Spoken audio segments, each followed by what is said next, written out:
Welcome back. Ito po ang inyong lingkod, Sir Johnny. At paki-subscribe po ang ating channel. Paki-like na lang po para sa mga honest all reviews.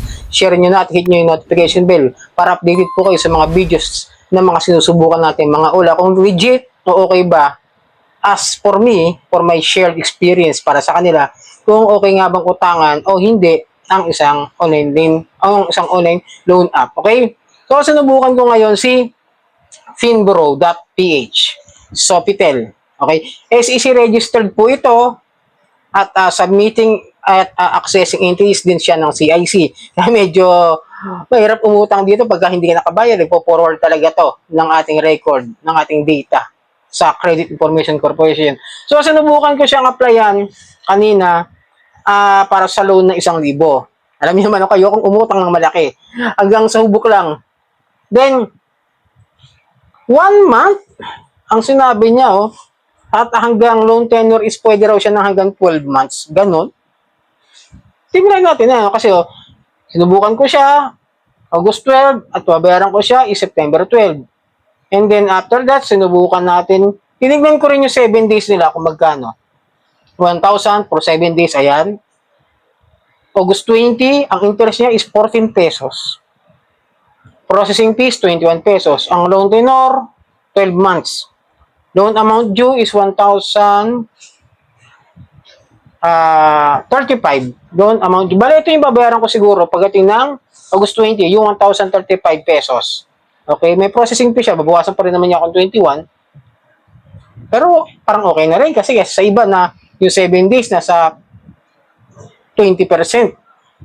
Then ito, sinubukan ko naman siya yung 1,000 for 30 days. Ito naman yung nakalagay. Sa September 12, ang interest po niya is 60 pesos naman. At ang processing fee niya is 90 pesos. So matatanggap ko na lang kung sakasakali makuha ko is nasa 910 pesos na lang. Tapos yung loan tenure niya is 12 months din daw. Tapos total amount due is 1,150. Medyo malaki nga. Nadagdagan nga. Parang naging 15% siya per month. Pero yung processing fee niya, meron pang 90 pesos. Medyo parang 20 plus ang kanyang monthly interest. Okay? And then, sinubukan natin. Then may nakita kong borrower's advantage package, no?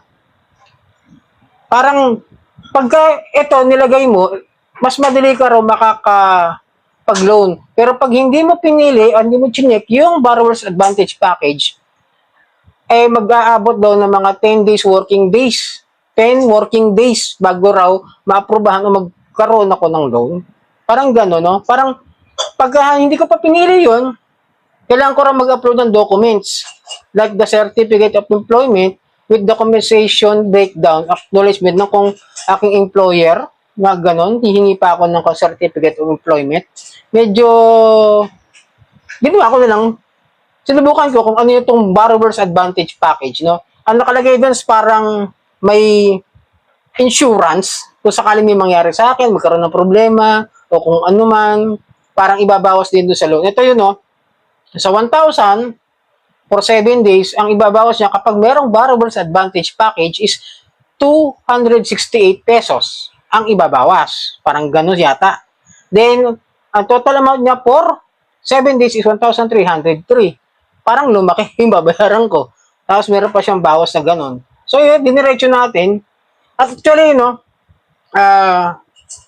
okay sana yung gano'n para siyang insurance kung sakaling may mangyaring araw at hindi makapagbayad, parang i-deduct o something na gano'n. For ano yata, parang doon, parang wave penalties, mga ganyan yata. I don't know. Binasa ko lang siya, yun yung pagkakaintindi ko, no? So, sinubukan natin na gamitin yung e-wallet. Ang nakalagay kasi ito, choose loan disbursement. Pero pag bank account down yung ginamit ko, yung significantly increases the chance of approval. Mas malaki raw yung chance na ma-approve yung aking loan. Kaya kung mayroong bank account, mas malaki raw yung chance ako. Pero ayoko kasing gamitin Kahit sabihin ko ng legit, ayoko talagang gumamit ng bank account dito sa mga online lending apps. Pero kung katulad lang nila Bilis, nila Tala, baka. Kasi medyo may pangalan na talaga siya. Pero sa mga ganito, medyo may konting trust issues tayo na mga kadyani. So, ayun, ginamit ko pa rin yung e-wallet natin, yung GCash. Grabe, tagal ko hinintay. Please wait, it might take a few minutes to process your loan application. Then after that, mga ilang minuto, sorry, your application is not approved. We regret that it's not possible at this time. Thank you for choosing Pinbro Services. You can create an application at our partner. Click the following link. Pinlik ko. Biglang limito si loan online. Yung mga to parang loan broker. Na yung kumbaga parang pag di ka na-approve doon, pwede kang i-forward nila sa ibang mga OLA na affiliate din yata nila. Parang ganon. Nangungumission din sila. Then, pagbungad ko yan, best offers, yung mga affiliate niya ito, Cash Express, meron tayo ngayon dyan. Hindi pa ako nakapag-update dahil sinusubukan ko pa talaga kung okay yung mga pagbabayad ko ng partial payment at hindi ko pa binabayaran ng buo. Sinusubukan ko pa siya, okay?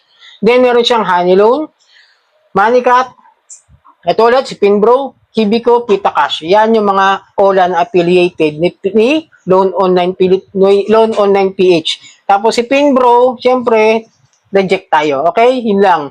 Pero okay sana, no? Meron siyang 1 month. Tapos mababa. Unlike sa iba talaga na 50%, tapos yung iba 7 days, almost 37%, ang laki pa ng processing pinaibabawas. Medyo okay yung ganito. Medyo masabi ko, parang mas okay humiram kay Pinbro. Parang mas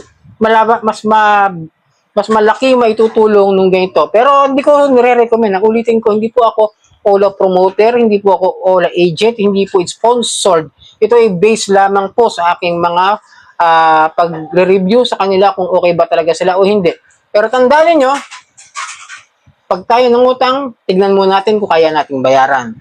Kumbaga, nasa inyo pa rin yung desisyon kung gusto nyo hiraman, pero honestly, I won't promote any online lending apps sa aking mga channel. Gusto ko lang ipakita sa inyo kung maayos bang mahihiraman sila at kung meron bang mga issue na maaaring makaharap ninyo dito sa mga ganitong klase ng mga online lending apps. So, sana nakatulong ang video ito. Paki-subscribe na lang po ang aking channel, Sir Johnny.